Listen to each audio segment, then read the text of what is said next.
Buenas noches, mi nombre es Erika Domínguez, estudiante de Derecho de la Universidad Fermín Toro en la Cátedra de Derecho Tributario. En esta oportunidad vamos a estar conversando sobre la obligación tributaria, sus elementos, sus características, entre otras cosas. Para empezar, vamos a definir lo que es la obligación tributaria. La obligación tributaria es aquella que se establece cuando se verifica el hecho imponible. La obligación tributaria es la relación o vinculación que surge entre el Estado y el sujeto pasivo cuando se establece el hecho imponible.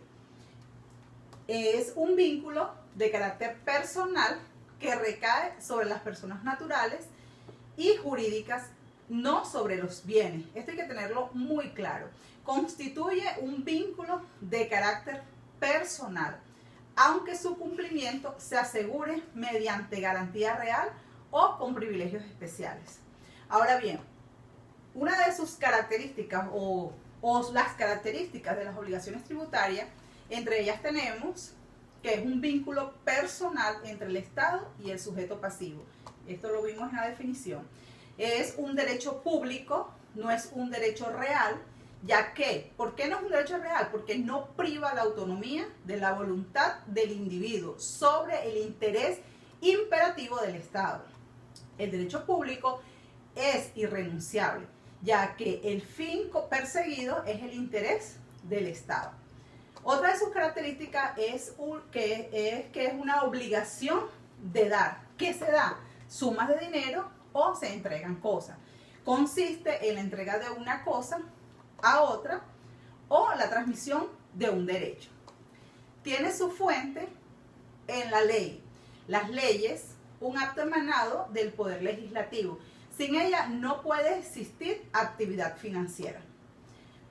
Cuarto, otra de sus características es que nace al producirse el presupuesto, de hecho, previsto en la ley, ya sea al describir situaciones o hechos ajenos a toda actividad o gasto estatal.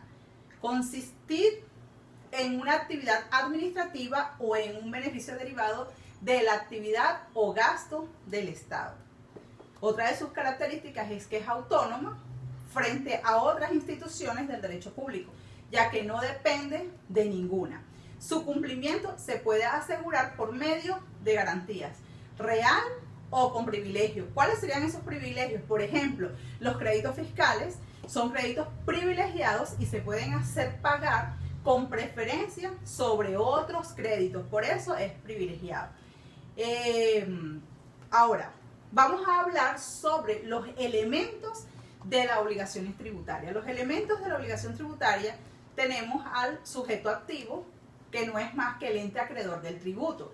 El sujeto activo de la obligación tributaria por excelencia es el Estado, en virtud de su poder de imperio.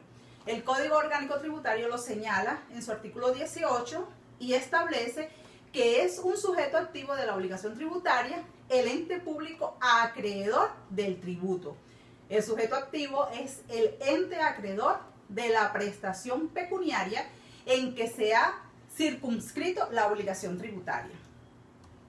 El sujeto activo es considerado por algunos tratadistas como el titular, de la potestad de imposición. El sujeto activo, así como los caracteres de la obligación tributaria, ha de establecerse en la ley. También tenemos el sujeto pasivo, y este es el deudor de la obligación tributaria, ya sea por deuda propia, que es lo que llamamos el contribuyente, o por deuda ajena, que lo llamaríamos responsable. Según el autor Gianni, él considera que solo es sujeto pasivo el deudor o contribuyente, mientras que autores como Pérez de Ayala considera que únicamente revisten calidad de sujeto pasivo el contribuyente y el sustituto. El sustituto es aquel sujeto ajeno a la ocurrencia del hecho imponible, que sin embargo y por disposición de la ley ocupa el lugar del destinatario legal tributario, desplazando a este último de la relación jurídica tributaria.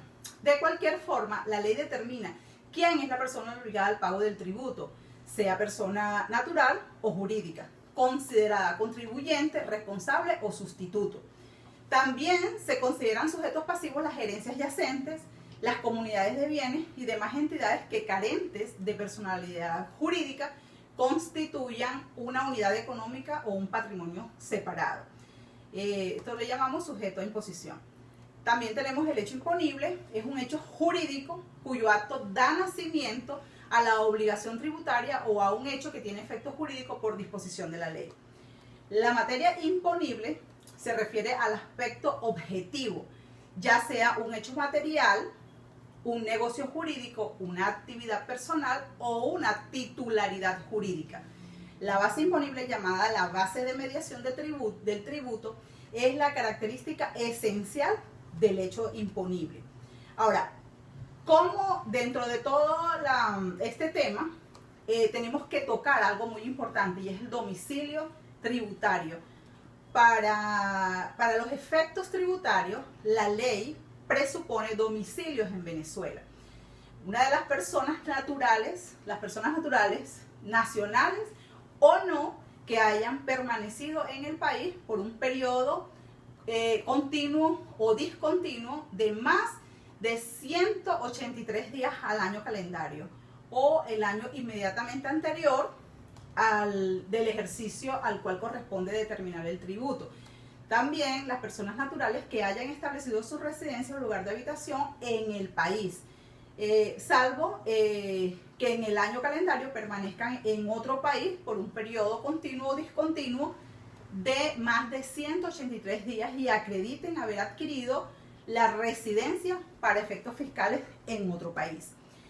Los venezolanos que desempeñan en el exterior funciones de representación o cargos oficiales de la República, de los estados o de los municipios o de entidades funcionalmente descentralizadas y que perciba remuneración de cualquiera de estos entes públicos, y las personas jurídicas constituidas en el país o que se hayan domiciliado en él conforme al artículo 30 del Código Orgánico Tributario. Ahora, ¿cómo funciona y cuáles son los efectos del cambio de domicilio? Bueno, tenemos que son personalmente contra recibo al contribuyente o responsable, o si estos realizan cualquier actuación que implique el reconocimiento del acto desde el día que se efectúe dicha actuación. Surtirán sus efectos a partir del día hábil siguiente de practicada, según el Código Orgánico Tributario en su artículo 163. También por constancia escrita. ¿A quién se entrega? Bueno, se entrega por cualquier funcionario en el domicilio del contribuyente o del responsable. Esta notificación se hará a la persona adulta que habite o trabaje en dicho domicilio, quien deberá firmar el recibo del cual se dejará copia donde conste la fecha de la entrega. También surtirá sus efectos a partir del 5º día hábil siguiente de practicada. Otro de las formas es por correspondencia postal. ¿Cuál es este medio? Bueno, mediante correo público o privado, por sistemas de comunicación telegráficas, facsimilares, electrónicos. Estos dos últimos deben ser convenidos por la administración tributaria y similares siempre que se deje constancia en el expediente de su recepción dirigida al domicilio del interesado con acuse de recibo. Surtirán sus efectos a partir del 5º día hábil siguiente de practicada. Esto según en el Código Orgánico Tributario, en su artículo 164. Esto ha sido toda mi exposición. Espero sea de su agrado. Gracias.